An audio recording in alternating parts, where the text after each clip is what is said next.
Hi friends, అందరికీ నమస్కారం. అంజలి కథలకి స్వాగతం. ఈరోజు చందమామ కథ పేరు మృణాళిని కోరిక. ఇది బేతాళ కథ. పట్టు వదలని విక్రమార్కుడు చెట్టు వద్దకు తిరిగి వెళ్ళి చెట్టుపై నుంచి శవాన్ని దించి భుజాన వేసుకుని ఎప్పటిలాగే మౌనంగా శ్మశానం కేసి నడవసాగాడు. అప్పుడు శవంలోని బేతాళుడు, రాజా, లోకంలో దుష్టులకు, మోసగాళ్ళకి, నయవంచకులకు కొదవలేదు. వివేకవంతులు తప్పనిసరి పరిస్థితులలో అలాంటి వాళ్లతో వ్యవహరించవలసి వచ్చినప్పుడు తగు జాగ్రత్తల్లో ఉండాలి. అలా కానప్పుడు వాళ్ళ వాక్చాతుర్యానికి సమ్మోహితులై వంచనకు గురి కావటం జరుగుతుంది. ఇందుకు స్త్రీ పురుషులన్న భేదభావం ఏమీ లేదు.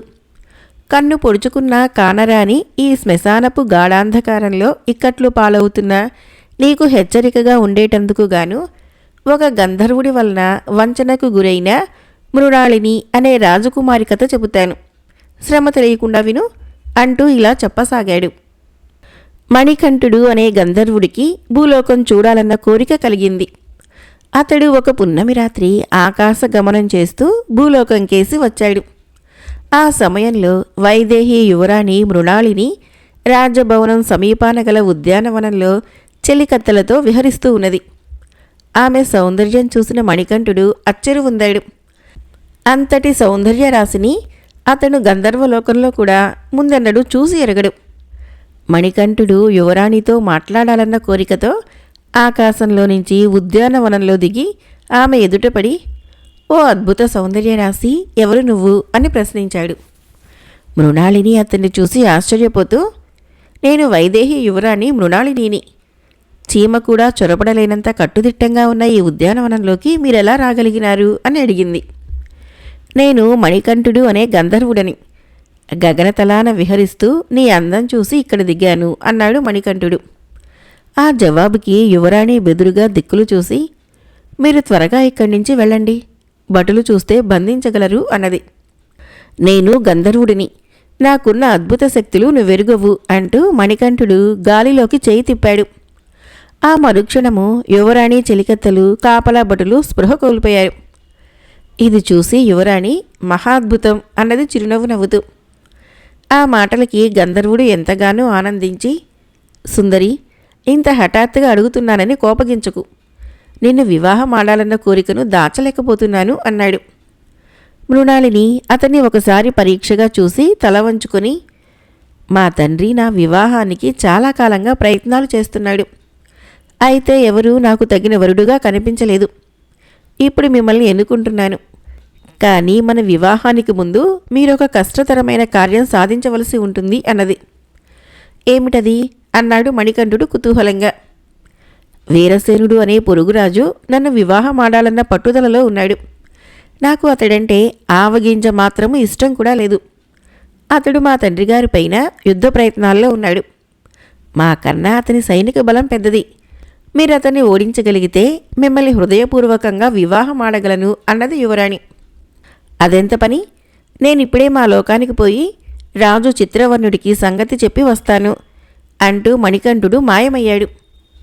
మణికంఠుడు ఒక భూలోక కాంతను వివాహమాడబోతున్నాడని తెలిసి గంధర్వరాజు చిత్రవర్ణుడు మండిపడ్డాడు. ఆయన అతన్ని తీవ్రంగా శిక్షించాలని భావిస్తూ ఉండగా ఒక నిజం తెలిసింది. చిత్రవర్ణుడి కుమార్తె కాంతిమయి మణికంఠుణ్ణి ప్రేమించింది. అతన్ని వివాహం ఆడాలని కలలు కంటున్నది. అప్పుడు చిత్రవర్ణుడు మణికంఠుడితో, గంధర్వులకు మానవులతో పొత్తు కుదరదు, నా కుమార్తె కోరికను తోసిపుచ్చకు అని హితవు చెప్పబోయాడు. అయితే మణికంఠుడు ఆయన హితవు కాదని, తాను యువరాణి మృణాళినినే వివాహమాడబోతున్నట్లు అందుకు తిరుగులేదు అని పట్టుబట్టాడు. ఇందుకు చిత్రవర్ణుడు ఆగ్రహించి, అలా అయితే నీకు మరిక గంధర్వలోకంలో స్థానం లేదు, ఇక ముందు భూలోకంలోనే జీవించు, ఈ క్షణం నుంచి నీ మంత్రశక్తులు పనిచేయవు అని శపించాడు. మణికంఠుడు ఏమాత్రమూ బాధపడకుండా భూలోకం చేరి యువరాణి మృణాళినిని చూడపోయాడు. ఆమె ద్వారా మణికంఠుడి వృత్తాంతం విన్న వైదేహి రాజు చంద్రకేతుడు అతన్ని సాదరంగా ఆహ్వానించి జరిగిందంతా తెలుసుకున్నాడు. మణికంఠుడు గంధర్వరాజు చేత శాపగ్రస్తుడైనట్లు తెలుసుకున్న మృణాళిని, మరిక మీరు రాజు వీరసేనుణ్ణి ఎలా జయించగలరు అని ప్రశ్నించింది. నాకు మంత్రశక్తులు లేకపోయినా అపారమైన భుజబలమున్నది. నిన్ను వివాహం ఆడేటందుకు ప్రాణాలు తెగించి పోరాడి ఆ వీరసేనుణ్ణి యుద్ధభూమిలో మట్టు పెట్టగలను అన్నాడు మణికంఠుడు పౌరుషంగా. ఆ తర్వాత నెల తిరక్కుండానే అతడు చంద్రకేతుడి సైన్యానికి నాయకత్వం వహించి పోయి రథం మీద ముందుండి రాజు వీరసేనుడి కోటను ముట్టడించాడు. వీరసేనుడు కూడా మహాపరాక్రమశాలి. అతడికి మణికంఠుడికి మధ్య తీవ్రమైన పోరు జరిగింది. సైనికులు తమ తమ నాయకులకు అండగా నిలిచి పోరాడసాగారు. ఆ సమయంలో వీరసేనుడు విసిరిన ఈటె ఒకటి సూటిగా వచ్చి మణికంఠుడి తలను తాకబోయింది. అంతలో ఒక సైనికుడు మెరుపు వేగంతో ఎగిరి ఈటకు అడ్డు వచ్చాడు. ఈటె అతడి భుజాన్ని తాకింది. ఆ సైనికుడి కేసి చూసిన మణికంఠుడికి అతడినెక్కడో చూసినట్లు అనిపించింది.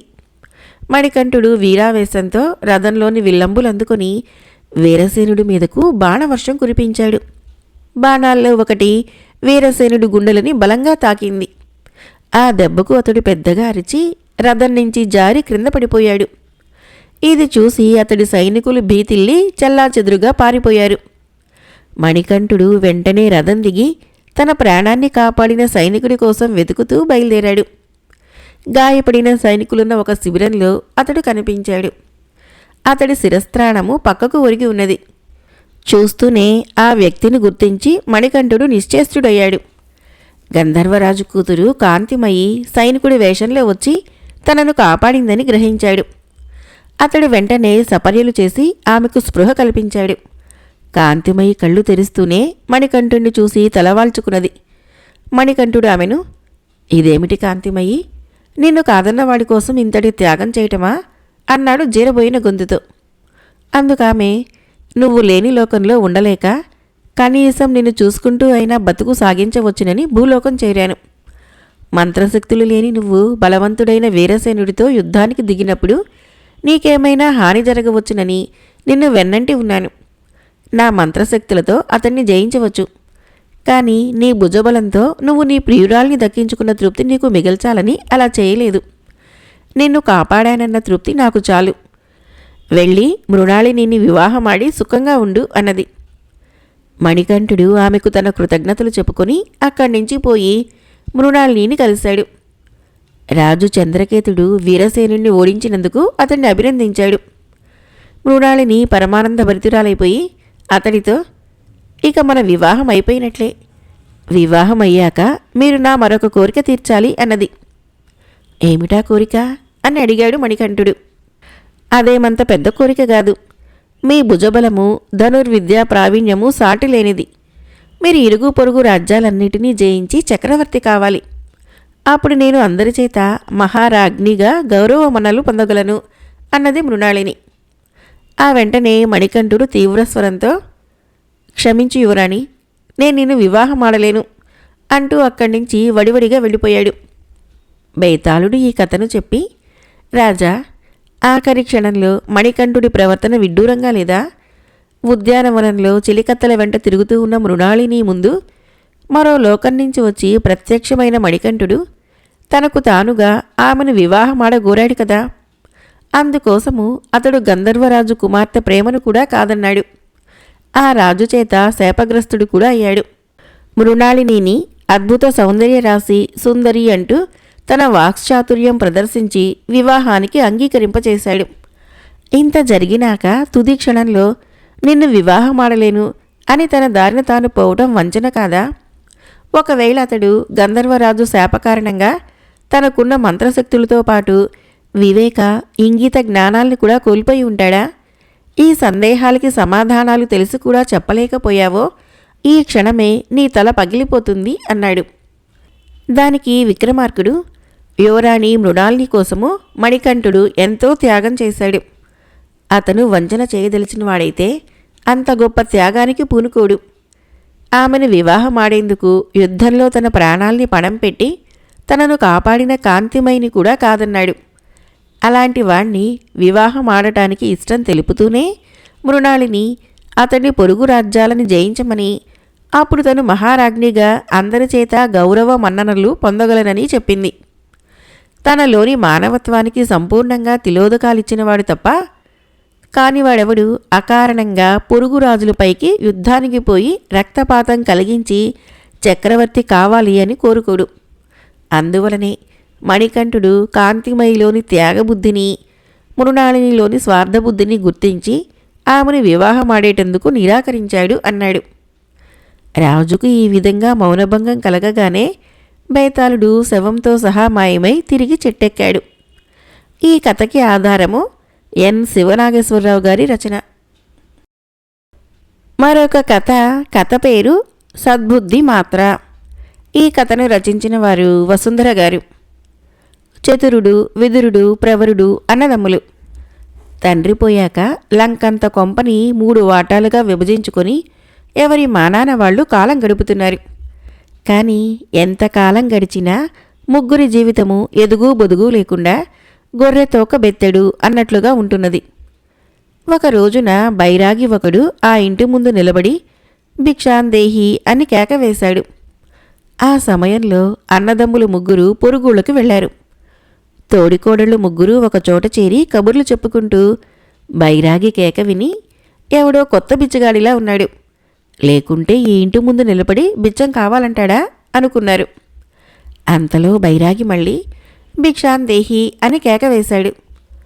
తోడికోడళ్ళు ముగ్గురు ఇంట్లో నుంచి బయటకు వచ్చి బైరాగిని చూసి, ఈ ఇల్లెవరిదో తెలీదా, ఇక్కడ నీకు బిచ్చం దొరకదు అన్నారు. బైరాగి చెలించకుండా, నేనెవరో తెలియక మీరిట్లా మాట్లాడుతున్నారు. నేనందరి ఇళ్లలోనూ భిక్ష స్వీకరించను. ఈరోజు మీ అదృష్టం బాగుంది, మీ భిక్ష స్వీకరించడానికి వచ్చాను. నాకు భిక్ష వేస్తే మీకు మేలు జరుగుతుంది అన్నాడు. వీడెవడో ఘరానా బిచ్చగాడని తోడికోడళ్ళు ముగ్గురు అనుకున్నా. అయినా ఏ పుట్టలో ఏ పాముందోనని అనుమానించి, నీలాగా చాలామంది బిచ్చగాళ్ళంటూ ఉంటారు, మరి మేలంటే ఏం జరుగుతుందో చెప్పు అన్నారు వాళ్ళు. మీ ఇంటి పెరట్లో నిధి దొరికే ఉపాయం చెబుతాను అన్నాడు బైరాగి. నిధి అనగానే తోడికోడళ్ళు ముగ్గురికి ఆశ పుట్టింది. బైరాగికి భిక్ష వేయటానికి వాళ్ళు ముగ్గురూ పోటీ పడ్డారు. బైరాగి వారి విషయం తెలుసుకుని, ఈ ఇల్లు అన్నదమ్ములది కాబట్టి మీ ముగ్గురు ఒకటే. ఒకరింట అన్నం వండండి, రెండో ఇంట పచ్చడి కూర చేయండి, మూడో ఇంట పులుసు మజ్జిగ సిద్ధం చేయండి. మీ ముగ్గురు కలిసి నాకు కడుపు నిండా అన్నం పెట్టండి. నేను అటు తర్వాత మీకు నిధి దొరికే ఉపాయం చెబుతాను అన్నాడు నమ్మకంగా. నిధి ఎవరింట్లో దొరుకుతుంది అని అడిగారు తోడుకోడళ్ళు ఆతృతగా. ముగ్గురికి 3 ఇళ్లలో విడివిడిగా నిధి లభిస్తుంది అన్నాడు బైరాగి. కోడళ్ళు ముగ్గురు ఆ పూట బైరాగికి కడుపు నిండా తిండి పెట్టారు. బైరాగి బ్రేవుమని తిరించి, చాలా సంతోషం, మీ భర్తలు ఊరి నుంచి తిరిగి రాగానే సాటి మనిషికి సాయపడే విధంగా మంచి పని చేయమని చెప్పండి. ముగ్గురు ఆ విధంగా 3 మంచి పనులు చేశాక ఎవరి వాటాలో వారు పెరట్లో తోచిన చోట తవ్వితే నిధి బయటపడుతుంది. నేనింకా 3 రోజులు ఈ ఊళ్ళోనే ఉంటాను, కాబట్టి నేను చెప్పినట్టుగా జరగకపోతే వచ్చి నన్ను అడగండి అన్నాడు. ఈ మాటలకి తోడికోడళ్ల ముఖాలు వాడిపోయాయి. వాళ్ళ దిగులు పడిపోవటం గమనించి బైరాగి ఆశ్చర్యపడి కారణమడిగాడు. అన్నదమ్ములు ముగ్గురు ఒక్కలాంటి వారే, పరోపకార బుద్ధి బొత్తిగా లేదు. వాళ్ల చేత నువ్వు చెప్పిన విధంగా మంచి పని చేయించడం అసాధ్యం. అసలు నీకిలా భోజనం పెట్టిన విషయం తెలిసిందంటేనే వాళ్ళు మండిపడతారు. వాళ్ళూళ్ళో లేరు కదా అని మేమీ సాహసం చేశాము అన్నది పెద్ద కోడలు. బైరాగి క్షణంపాటు ఆలోచించి, నా వద్ద సద్బుద్ధి మాత్రలు 3 ఉన్నాయి. మీ ముగ్గురికి తలా ఒకటిస్తాను. ఆ మాత్రలని రాత్రి పడుకోబోయే ముందు మంచినీళ్ళలో కరిగించి మీ భర్తలకివ్వండి. తెల్లవారి నిద్రలేచేసరికి వారిలో సద్బుద్ధి పుడుతుంది. ఆ మాత్ర ప్రభావము మర్నాడు సూర్యాస్తమయం దాకా ఉంటుంది అంటూ ముగ్గురికి తలా ఒక మాత్ర ఇచ్చి వెళ్ళిపోయాడు. రాత్రికి భర్తలు ఊరి నుంచి తిరిగి రాగానే తోడికోడళ్ళు ముగ్గురు బైరాగి చెప్పిన విధంగా వాళ్లకు మంచినీళ్ళలో కలిపిన మాత్రల్ని ఇచ్చారు. మర్నాడు చతురుడికి పెందరాళే మెలకు వచ్చింది. లేచి వీధి తలుపు తీసుకుని అతడు బయటికి రాగానే రక్షక భటులు వీధి చివరన ఉండే రాఘవయ్య కనిపించారు. రాఘవయ్య ఏడుస్తూ ఉండటం గమనించి, ఏం జరిగింది రాఘవయ్య అని పలకరించాడు చతురుడు. రక్షక భటులు చతురుడితో, వీడు అందరి దగ్గర అప్పులు చేసి ఇల్లు పొలం కొన్నాడు. ఇల్లు పెళ్ళాం పేరున ఉంది, పొలము పిల్లల పేరున ఉన్నది. అప్పులు తీర్చడానికి వీడి దగ్గర ఏమీ లేదు. అప్పులు వాళ్ళు ఫిర్యాదు చేశారు. వీణ్ణి కారాగారంలో వేయడానికి తీసుకుని వెళుతున్నాము అన్నారు. కారాగారంలో వేస్తే అప్పు ఎలా తీరుతుంది? బయట ఉంటే ఏదో ఒక విధంగా అప్పు తీర్చగలడు కదా అన్నాడు చతురుడు. తప్పు చేసినవాడు బయట స్వేచ్ఛగా ఉండాలంటే 100 వరహాలు ధరావుత్తు కట్టాలి. వీడి భార్యా పిల్లలు అందుకు సిద్ధంగా లేరు. ధరావుత్తు కట్టడానికి వీడి దగ్గర డబ్బు లేదు. అందువలన కారాగారంలో వేయటానికి తీసుకుని పోతున్నాము అన్నారు రక్షక భటులు. వెంటనే చతురుడు, అయ్యో, 100 వరహాల కోసము అన్యాయంగా సాటి మనిషిని కారాగారం పాలు చేస్తారా? ముందు రాఘవయ్యని విడిచిపెట్టండి, నేను ఆ డబ్బునిస్తాను అంటూ లోపలికి వెళ్ళి 100 వరహాలు తెచ్చి రక్షక భటులకిచ్చి, నా ఇంట్లో ఎప్పుడూ ఇంత డబ్బుండదు. ఎడ్ల జత కొందామని ఎంతో కాలంగా కూడబెడితే ఇది పోగయింది. నిన్న సంతకు వెళితే బేరం కుదరలేదు. అంతా రాఘవయ్య అదృష్టము అన్నాడు. రక్షక భటులు రాఘవయ్యని విడిచిపెట్టి వెళ్ళిపోయారు. తర్వాత చతురుడు రాఘవయ్యని, అతడి భార్యాబిడ్డల్ని, అప్పుల వాళ్ళని ఒకచోట చేర్చి హితబోధ చేశాడు. రాఘవయ్య భార్యాబిడ్డలు తాము చేసిన దానికి సిగ్గుపడి అప్పుల వాళ్ళ బాకీలు తాము తీర్చగలమని హామీ పత్రాలు రాసివ్వటమే కాక రాఘవయ్య కోసము ధరావత్తుగా కట్టిన 100 వరహాలని చతురుడికి తిరిగి ఇచ్చేశారు. అప్పుల వాళ్ళు తృప్తిపడి వెళ్ళిపోయారు. అప్పుడు రాఘవయ్య భార్య చతురుడితో, అయ్యా, తమకు నా భర్తకు ఎన్నో ఏళ్లుగా విరోధమున్నది. అందులో తప్పు నా భర్తదే అని నాకు తెలుసు. అలాంటి నా భర్త కోసము తమరింత సాయం చేశారు. తమరెంతో మంచివారు. అయితే భర్త కారాగారం పాలైతూ ఉంటే చూస్తూ ఊరుకున్నామని మమ్మల్ని గురించి తమరు తప్పుగా భావించవచ్చు. కానీ నిజం తెలుసుకోండి, తను కారాగారం పాలైనా సరే అప్పుల వాళ్ళ బాకీలు తీర్చరాదని నా భర్త ఒట్టు పెట్టాడు. అందుకే అలా చేశాం. శత్రువుకైనా సాయపడే తమరి మంచితనము ఇప్పుడు నా భర్తలో కూడా మార్పు తెచ్చి ఆయన అనుమతించడంతో మేము మారిపోయాము. తమకు శ్రమ ఇచ్చినందుకు మన్నించగలరు అన్నది. రాఘవయ్య కూడా తన పాత తప్పులు మరచిపోయి ఇక మీదట స్నేహంగా ఉందామని చతురుడితో అన్నాడు. చతురుడు సంతోషంగా ఇంటికి వెళ్ళాడు. ఆ రోజు విదురుడికి కూడా ఇతరులకు సాయపడే అవకాశం వచ్చింది. 3 అన్నదమ్ముల్లో అతడు బలశాలి. ఎదురింట్లో బావి తవ్వుతూ ఉంటే పెద్ద రాయి అడ్డం వచ్చిందట. ఆ రాతిని ఎంత కొట్టినా పగలటం లేదట. 5గురి బలం కలిసిన సమ్మెటపోటు ఒకటి పడితే రాయి పగలవచ్చునని కొందరంటున్నారు. ఆ మాట విదురుడు విన్నాడు. అయితే అతడు ఉన్నపళంగా పొరుగురు వెళ్ళవలసి ఉన్నది. అతడి వద్ద కొబ్బరికాయలున్నాయి. వాటికి మంచి ధర ఇస్తానని ఒక ఆసామి అన్నాడు. వెంటనే వెళ్ళి కాయలు అందజేయకపోతే ఆ బేరం పోతుంది. అందువలన 50 నుంచి 100 వరహాల దాకా నష్టం ఉండవచ్చు. ఇప్పుడు ఎదిరింట్లో సమస్య వేరు. మొత్తం 4 పనివాళ్లు 2 రోజుల నుంచి ఆ బావిని తవ్వుతున్నారు. ఆ రోజుతో ఆ పని ఆగిపోయింది. వాళ్ళు పని ఆపి వెళ్ళిపోతే బావి తిరిగి పుడుకుపోతుంది. అంతవరకు పెట్టిన ఖర్చు వృధా అవుతుందని ఆ ఇంటి యజమాని దిగులుగా ఉన్నాడు.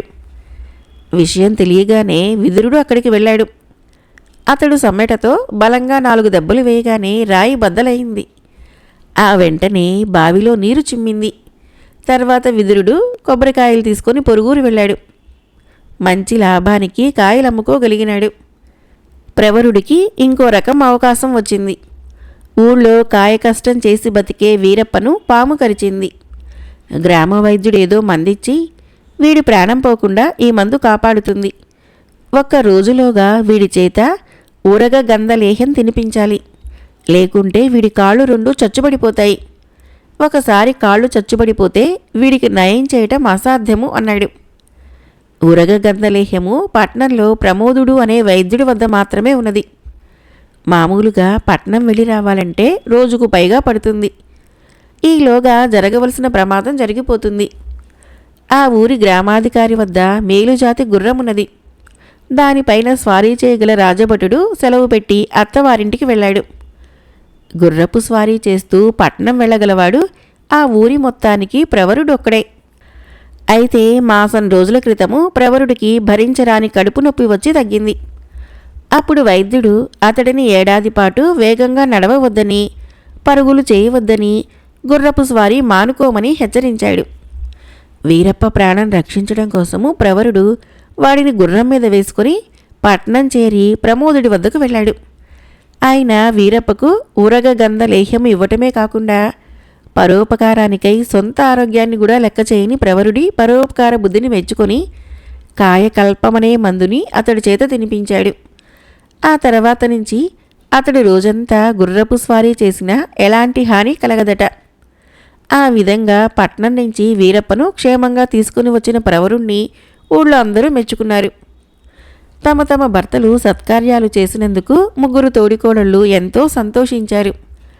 బైరాగి చెప్పిన విధంగా మర్నాడు ఎవరి పెరట్లో వారు తవ్వి చూస్తే ప్రవరుడికి రాగి కాసుల రాగి బిందె దొరికింది. విదురుడికి వెండి కాసుల వెండి బిందె దొరికింది. చతురుడికి బంగారు కాసుల బంగారు బిందె దొరికింది. చతురుడి భార్యకి పరమానందంగా ఉన్నప్పటికీ విదురుడి భార్య ప్రవరుడి భార్య దిగులు పడ్డారు. వాళ్ళు బైరాగిని వెతుక్కుంటూ బయలుదేరారు. ఒకచోట వాళ్ళకి బైరాగి కనిపించి తానే ముందుగా వాళ్ళని పలకరించాడు. ప్రవరుడి భార్య జరిగిందంతా చెప్పి, ముగ్గురు మంచి పనులు చేశారు. ముగ్గురికి నీ మాత్ర వలనే సద్బుద్ధి కలిగింది. అలాంటప్పుడు ఫలితం మాత్రము ముగ్గురికి వేర్వేరుగా ఎందుకుండాలి అన్నది ఏడుపు గొంతుతో. నా మాత్ర తాత్కాలికంగా సద్బుద్ధినిస్తుంది. ఆ తర్వాత ఫలితం మాత్రము వారి వారి బుద్ధుల్ని బట్టి ఉంటుంది అన్నాడు బైరాగి. అన్నదమ్ముల ముగ్గురు బుద్ధులు ఒకలాంటివే అన్నది విదురుడి భార్య. కాదు అన్నాడు బైరాగి. ప్రవరుడు ఒక మంచి పని చేసి ఒక మనిషి ప్రాణం నిలిపాడు. కానీ నా మాత్ర ప్రభావం అయిపోగానే తాను చేసిన మంచి పనికి విచారపడి మళ్ళీ ఏనాడు అలా చేయకూడదనుకున్నాడు. అందుకే అతడికి శ్రమకు తగ్గ ఫలితం మాత్రం లభించింది. విదురుడు మంచి పని చేశాక అస్తమాను ఇలా సమయం వృధా చేయకూడదని అప్పుడప్పుడు మాత్రము మంచి పనులు చేస్తూ ఉండాలని అనుకున్నాడు. అతడికి కాస్త ఎక్కువ ఫలితం లభించింది. చతురుడికి తాను చేసిన మంచి పని ఎంతో సంతోషం కలిగించింది. అంటే ఇక మీదట ఇలాగే మంచి పనులు చేస్తూ ఉండాలనుకున్నాడు. అతడు సద్బుద్ధిని శాశ్వతం చేసుకున్నాడు. అందుకే అతడికి సువర్ణయోగం కలిగింది. బైరాగి ఇంత చెప్పినా తోడికోడలిద్దరూ అసంతృప్తిగా ఇంటికి చేరారు. ఎవరి వాటాలోకి వాళ్ళు వెళ్ళగానే విదురుడు ప్రవరుడు తమ తమ భార్యలకు బంగారు కాసులు చూపించారు. ఆ ఇంట్లో ఎవరికేం దొరికినా అంతా సమంగా పంచుకోవాలన్నాడట చతురుడు. ఆ విధంగానే అతడు దొరికిన బంగారు వెండి రాగి కాసులు తనతో పాటు అన్నదమ్ములిద్దరికీ సమంగా పంచి ఇచ్చాడట. ముగ్గురు అన్నదమ్ముల్లోకి సద్బుద్ధిని శాశ్వతం చేసుకున్నవాడు చతురుడే అన్న బైరాగి మాట రుజువు అవటమే కాదు, సద్బుద్ధి ఉన్నవాడికే బంగారం ఎందుకు దొరకాలో కూడా విదురుడి ప్రవరుడి భార్యలకు తెలిసి వచ్చింది. మరొక కథ పేరు రాజవైద్యుడికి వైద్యం. ఈ కథను రచించిన వారు ఇంద్రగంటి నరసింహమూర్తి గారు. భూపాల రాజుగారి ఆస్థాన వైద్యుడికి జబ్బు చేసింది. వారం రోజులు గడిచినా ఆయన ఎక్కిన మంచం దిగలేదు. మహారాజు ఈ విషయం మంత్రితో ప్రస్తావిస్తూ మన రాజవైద్యుడికి సొంత మందులు పనిచేస్తున్నట్లు లేదు, ఎవరైనా మరొక వైద్యుడి చేత పరీక్ష చేయిస్తే మంచిదేమో అన్నాడు. ఇందుకు మంత్రి సాలోచనగా, ప్రభు, మన రాజ్యంలో వైద్యులకేమీ కుదవలేదు. వారిలో ఎవరినీ మనము ఆస్థాన వైద్యుడికి చికిత్స చేయమని ఆదేశించగలము.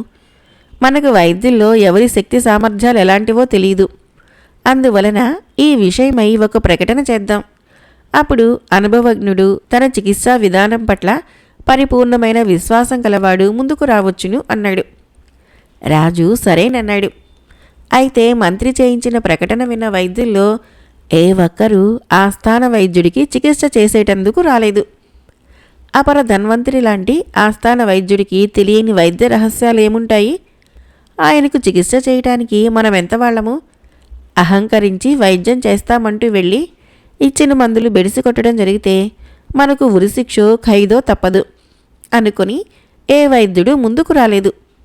ఈ పరిస్థితుల్లో దయానంద శర్మ అనే వైద్యుడు ఆస్థాన వైద్యుడికి చికిత్స చేస్తానంటూ వచ్చి మంత్రిని కలుసుకున్నాడు.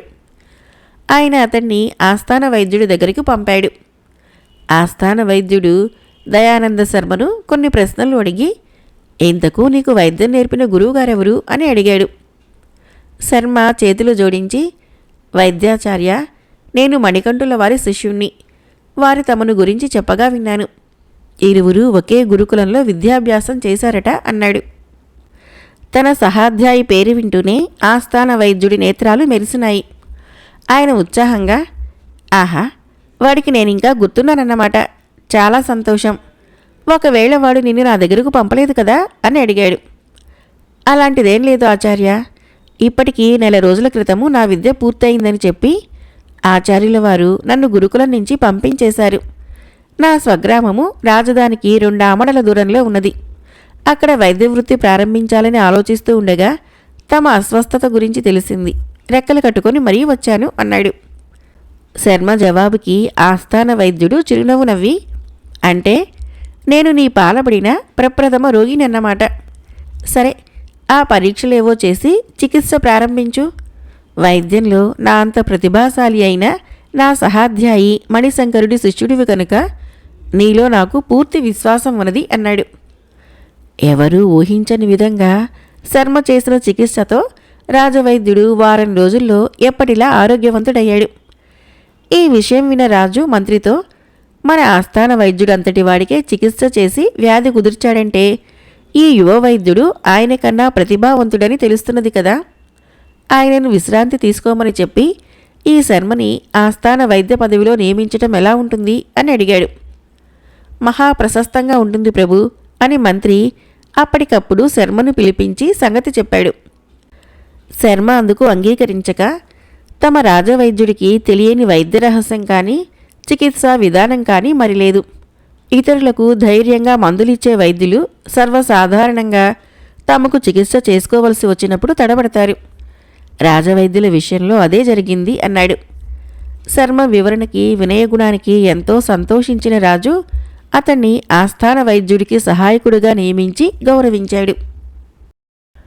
మరొక చిన్న కథ పేరు ప్రోత్సాహక బహుమతి. ఈ కథను రచించిన వారు కోనే నాగవెంకట ఆంజనేయులు గారు. హేలాపురిలో ప్రతి ఏడు చిత్రలేఖనం పోటీలు జరుగుతూ ఉంటాయి. దేశంలోని అనేక మంది చిత్రకారులు ఆ పోటీలలో పాల్గొంటూ ఉంటారు. పోటీలో గెలుపొందిన చిత్రకారులకి విలువైన బహుమతులు ఇచ్చేవారు. అలా బహుమతి గెలుచుకోవటము ఎంతో గొప్ప ప్రతిష్టగా ప్రతి చిత్రకారుడు భావించేవాడు. ఎప్పటిలాగే ఆ ఏడు కూడా చిత్రలేఖనం పోటీలు ఏర్పాటయ్యాయి. దేశంలోని అన్ని ప్రాంతాల నుంచి చిత్రకారులు తమ తమ చిత్రాలతో హేలాపురి చేరారు. సుగంధపురిలో ఉండే విశ్వాసుడు అనే యువకుడు కూడా ఈ పోటీల్లో పాల్గొన్నాడు. అతడు తిరిగి సుగంధపురి చేరాక అతడి మిత్రులు, నీ చిత్రాలకేమైనా బహుమతులు లభించాయా అని అడిగాడు. తనకి ప్రోత్సాహక బహుమతి మాత్రమే లభించిందని విశ్వాసుడు విచారపడుతూ చెప్పాడు. అందుకు మిత్రులు, ప్రోత్సాహక బహుమతి మాత్రమే లభించిందని విచారపడకు, ఇది కూడా లభించని చిత్రకారులెందరో ఉండి ఉంటారు అని ఊరడించారు. నా విచారము అందుకు కాదు, నాకు బహుమతిగా ఇచ్చిన గ్రంథం చూసి అన్నాడు విశ్వాసుడు. ఏమిటా గ్రంథం అని మిత్రులు అడిగితే విశ్వాసుడు వాళ్ళకి ఆ గ్రంథం చూపించాడు. ఆ గ్రంథం పేరు చిత్రాలు గీయటం ఎలా. కథ అయిపోయింది. ఫ్రెండ్స్, ఈ కథలు నచ్చినట్లయితే మన ఛానల్ని తప్పకుండా సబ్స్క్రైబ్ చేయండి, లైక్ చేయండి, షేర్ చేయండి, కామెంట్ చేయండి. Thank you.